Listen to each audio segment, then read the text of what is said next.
sabihin ako sa'yo. Importante. Ano yun?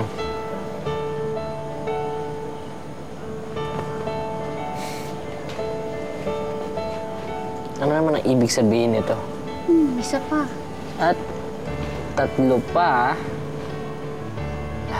Siguro ano to?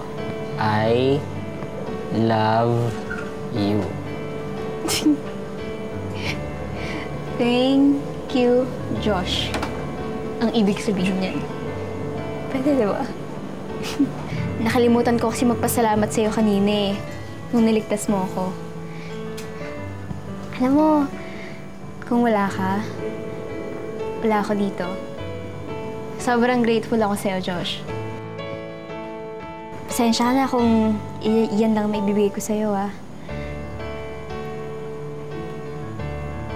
Balikan talaga ang mundo ngayon, no?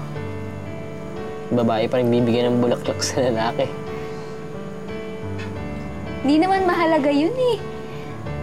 Ang importante, ang nagbigay, tsaka kung bakit binigay. Diba? Okay.